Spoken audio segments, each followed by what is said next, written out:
앙페르 괴로 법칙과 류오-사바르 법칙.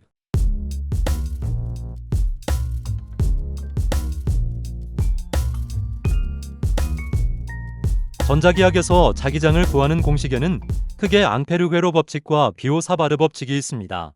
앙페르 괴로 법칙은 직선도선, 솔레노이드처럼 전류 분포가 대칭성이 있는 다친회로의 자기장을 구하기 좋습니다. 비오-사바르 법칙은 전류 분포가 대칭적이지 않은 복잡한 도선 모양의 경우에 적합합니다. 앙페르 법칙은 도선의 전류가 흐를 때 그 주변에는 원형 모양의 자기장이 형성된다는 것을 나타냅니다. 자기장에 대한 물리 법칙이며 맥스 일방정식 가운데 하나입니다.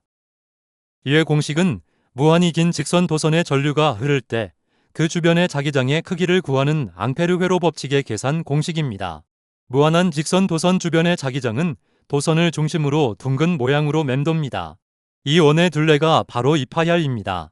앙페르 법칙은 이 원형 경로를 따라 자기장을 모두 더하면 닫힌 경로에 대한 선적분, 이것은 그 내부를 통과하는 전류와 같다는 것을 이용합니다. 이 과정에서 자기장 비의 공식이 도출됩니다. 앙페르 법칙이 닫힌 경로 전체를 한 번에 묶어서 계산하는 방식이라면 비오-사바르 법칙은 전류를 아주 작은 조각으로 나누어 하나씩 계산하고 더하는 방식입니다. 즉, 비오-사바르 법칙은 복잡한 형태의 도선이라도 아주 작은 전류 요소 IDL로 짧게 쪼개면 각각이 만드는 자기장 비를 계산할 수 있다는 원리입니다. 앙페르 법칙이 도선 전체가 만드는 자기장이라면 비오-사바르 법칙은 아주 작은 조각이 만드는 자기장들의 도선 전체에 걸쳐 모두 더하는 적분 과정을 거칩니다. 앙페르 법칙이 대칭성이라는 환경을 이용해 적분 과정을 생략한다면 비오-사바르 법칙은 어떤 형태의 전류라도 적분을 통해 계산할 수 있습니다. 그러므로 앙페르 법칙이 직선 도선에 의한 자기장의 세기라면 비오-사바르 법칙은 미소 전류에 의한 자기장의 세기입니다. 앙페르 괴로 법칙에서 도선의 전류가 흐르면 오른나사 법칙에 의해 도선 주변에는 원형 자기장이 생성됩니다. 전류의 세기에 따라 자기장은 비례하며 커집니다. 분자에는 전류 I와 진공이 투자율 μ를 곱합니다. 앙페르 법칙이나 비오-사바르 법칙이나 전류의 진공의 투자율을 곱하는 이유는 자기장이 맺을 공간 속에서 얼마나 잘 형성되는지를 결정하기 위해서입니다. 앙페르 법칙에서 원형 자기장은 면적이 아니라 원형의 둘레에 형성되므로 이파이알을 분모해 두고 자기장을 구하기 위해 이를 분자와 나눕니다. 앙페르 괴로 법칙은 직선 도선에 의한 2차원적인 자기장의 세계입니다.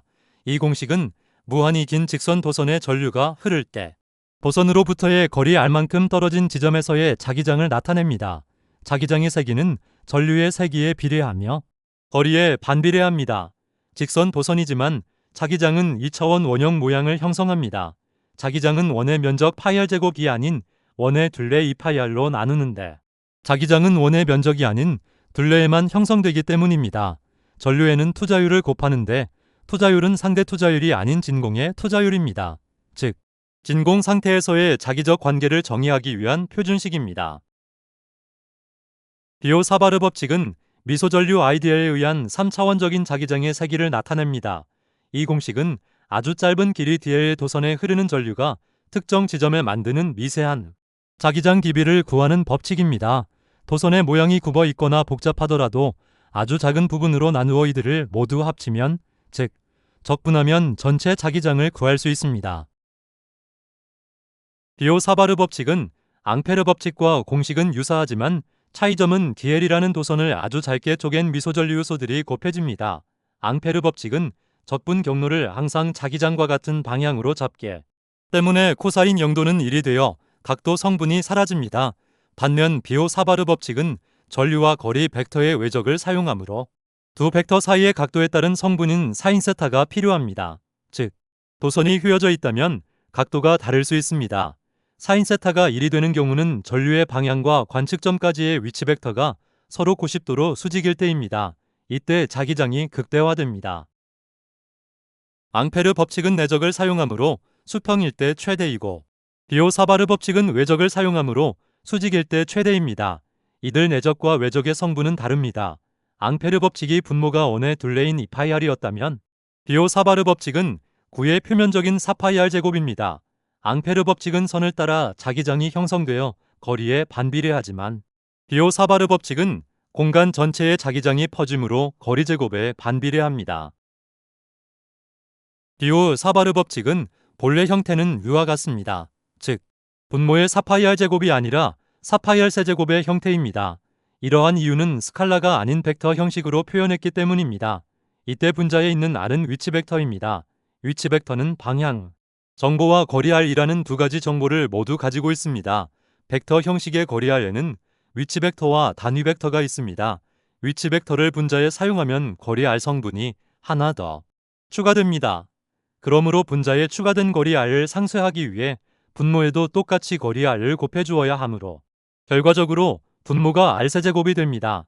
만약 단위 벡터를 사용하면 단위 벡터는 위치 벡터를 거리 R로 나눈 것입니다.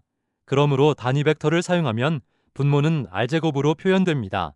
이때는 자기장의 세기가 거리의 제곱에 반비례한다는 역제곱 법칙이 성립됨을 표현하기 좋습니다. 다만 실제 계산에서는 위치 벡터를 사용하는 식이 더 많이 사용됩니다. 비오-사바르 법칙은 위와 같이 벡터 형태와 스칼라 형태가 있습니다. 벡터 형태에는 위치 벡터를 사용한 형태와 단위 벡터를 사용한 형태가 있습니다. 위치 벡터를 사용하든 단위 벡터를 사용하든 공식은 달라도 결과는 같습니다. 비오-사바르 법칙이 적분 과정을 거치면 앙페르 법칙과 같아집니다. 비오-사바르 법칙의 4파이R 제곱이 대칭성이 있는 무한 직선 도선 상황에서는 결국 앙페르 법칙의 2파이R의 형태로 압축되게 되어 있습니다. 비오-사바르 법칙에서 점 단위 전류 IDL이 만드는 자기장은 공간 전체 구형으로 퍼짐으로 4파이R 제곱의 대칭성을 가집니다. 그러나 적분 과정을 통해 무한히 긴 직선 도선을 따라 전류 요소들을 모두 더하면 더 이상 구형 대칭은 의미가 없어집니다. 직선 도선 주변으로 자기장이 원을 그리며 도는 원통형 대칭만 남게 됩니다. 결과적으로 적분을 수행하면 4파이R 제곱의 한글이 서로 상쇄되고 원통의 둘레를 결정하는 2파이R 항만 남게 됩니다. 그러므로 직선 도선 상황에서는 비오-사바르 공식을 적분하면 앙페르 공식으로 귀결됩니다. 전기장은 가우스 법칙이 적용됩니다. 모두 역제곱 법칙이 성립합니다. 전기장의 주성분은 전하이고 자기장은 전류입니다. 진공의 유전율이 분모에 곱해집니다. 자기장은 앙페르 법칙이 적용됩니다. 진공의 투자율이 분자에 곱해집니다.